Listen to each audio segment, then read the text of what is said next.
정치인이나 기자들의 도움을 받아 사업체를 키우고 싶어 합니다. 정치인이나 신문기자들은 불가근 불가원의 기준을 가져야 합니다. 정상적이지 않은 힘에 기대어 어떻게라도 한 번에 사업을 키우려 하는 태도는 결국 끝이 나게 되어 있습니다. 하급 직원들에게 업무 지시나 업무 확인이 눈에 띄게 줄어듭니다.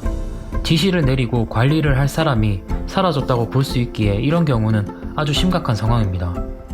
사장이 어디 있는지 직원들이 거의 모릅니다.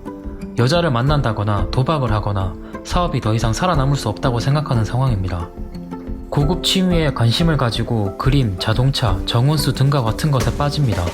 스스로 사업가가 아니라 고상한 인물이 되려 하나 사업도 지키고 고상함도 지킬 수 있는 경우는 그다지 많지 않습니다.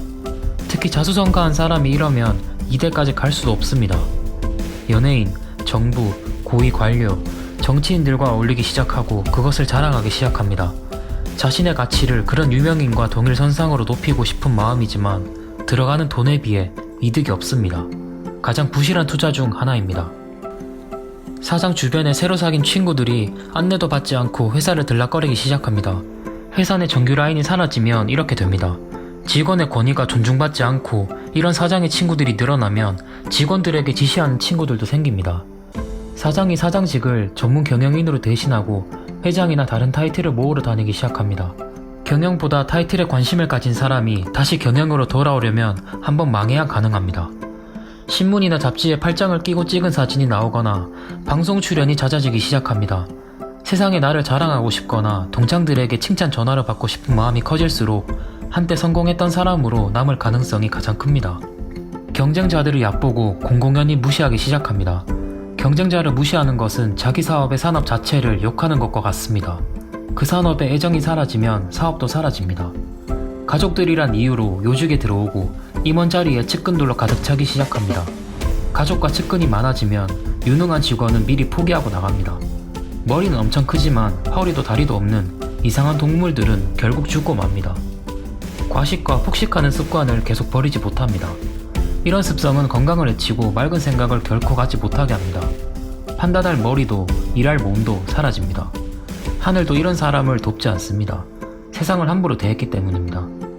기부 금액이 늘어나고 상패와 위촉장이 한쪽 벽을 넘기기 시작합니다. 회사를 위해서가 아니라 개인의 영달을 위해 회사를 이용하는 경우입니다. 이럴 때 회사는 사장도 버립니다. 실패는 착하기만 한 사장도 많이 하게 되어 있습니다. 여기에 착한 사장이 실패하는 7가지 이유가 있습니다. 첫 번째, 누구에게나 좋은 사람이고 싶어 합니다. 그러나 누구에게나 좋은 사람이 될 수는 없습니다.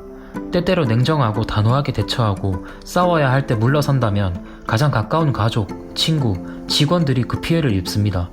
누구에게나 좋은 사람으로 남고 싶다면 사업을 할 것이 아니라 산장 주인이나 해야 합니다. 두 번째, 거절하지 못합니다. 하지만 거절해도 별일이 일어나지 않습니다. 착한 사람은 자신이 거절하면 상대방이 모욕을 느끼거나 실망하리라 믿습니다.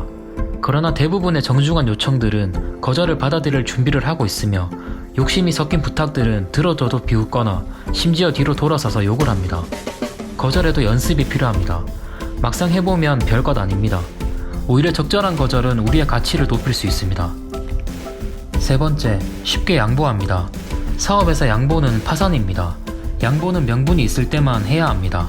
명분 없는 양보가 이어지면 아무나 함부로 대할 것이고 당당히 양보를 요구하는 사람마저 나타납니다. 네 번째, 혼내지 못합니다. 아랫사람을 혼내고 지시하는데 망설이면 혼자 모든 일을 해야 하며 직원이 사장의 당연한 권리마저 지적하고 나섭니다. 다섯 번째, 지나치게 염려합니다. 걱정은 상황을 더 악화시킵니다. 미리 하는 걱정은 걱정대로 이루어집니다. 지나친 염려는 위로도 안심도 되지 않습니다. 회사 분위기를 항상 우울하게 만들고 주변 모두가 짜증을 부리거나 신경질적인 사람들로 가득하게 합니다. 여섯 번째, 항상 웃습니다. 항상 웃으면 아무도 어려워하는 사람이 없어집니다. 사장은 인자함보다 위험이 필요할 때가 많습니다. 웃음은 좋으나 역시 과유불급입니다. 지나친 웃음은 독이 됩니다. 일곱 번째, 도움을 청하길 힘들어합니다.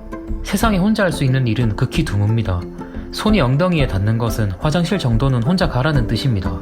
그 외에 모든 일은 함께하고 같이 해야 합니다. 도움을 청하기 힘들어하는 품성은 직원들을 두는 어떤 비즈니스도 불가능합니다. 그러니 혼자 일하는 1인 기업이나 해야 합니다.